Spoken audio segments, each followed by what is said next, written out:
Hello! Today I'm going to show you how to make a pair of quilted oven gloves from scratch. Firstly, choose the fabric you want to work with. I went for a floral and a denim. You'll need a good pair of scissors. A rotary cutter and a ruler are also very useful tools. Choose a thread and obviously use a sewing machine. So I'm starting with this Laura Ashley floral print. It's quite a thick cotton.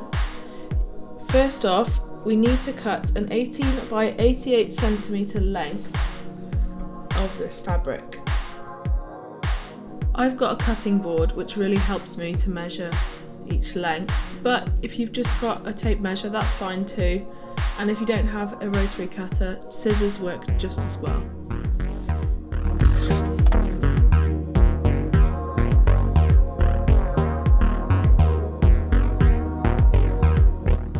When cutting this, I had the fabric folded in half and then I just cut 44 centimetres in length. So then when it's unfolded, we got the full 88 centimetres. We're then moving on to our yellow denim and we'll cut exactly the same again.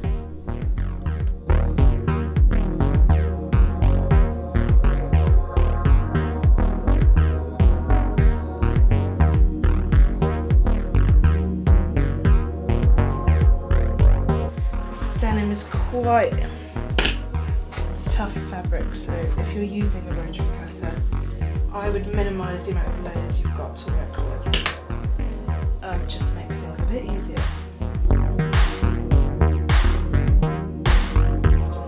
Don't know why I've done that first cut, to be honest. Much better. Okay, so now I've placed my floral fabric onto my denim. Now I need to create the curve that will make up the hand of the glove. This isn't really recommended what I'm doing now, but I'm doing it anyway. So I fold the fabric in half and then find something circular. I've got this plant pot. Make a half circle. You can't see what I'm doing here. And I'm going to outline the pot. Just imagine you can see. And then take it off and cut around that circle.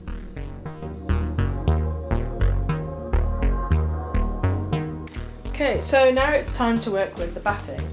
So I want to use 2 layers for the bottom length of my oven gloves, and I want to use 1 layer for each hand, but we'll move on to the hand bits later. We'll start off with these bigger cuts of fabric. I'll just use one of these that I've already made. Find an edge with a fold in it. And the fabric might look a bit neater than mine, but I've had a good go with it. And then you can pin this in place, or you can be lazy like me and just leave it as it is.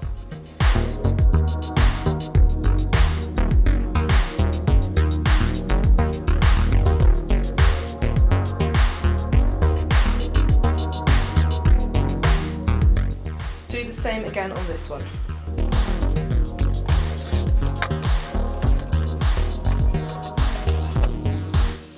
Alright, so next we want to work on the hands. They're the same width, 18 centimetres, but they are only 22 centimetres long. So if you want, you can measure your own hand and sort of leave a seam allowance and decide roughly where you'd want that to fit. I'm going to use the yellow part as a template for this bit. You need 2 of these, so I folded the fabric in half so we have 2 symmetrical pieces.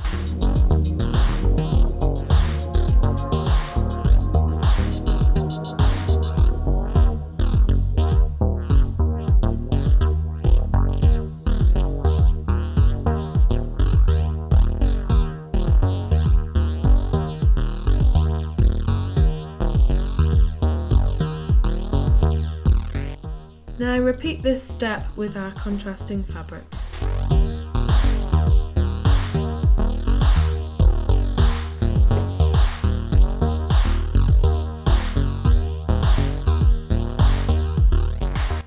Now we need to make what they call in quilting a sandwich.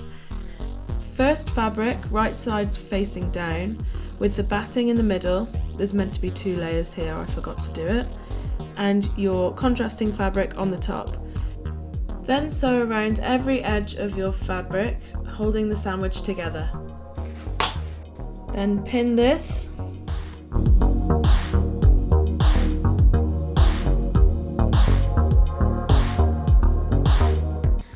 Okay, so now we've sewn all around the edge.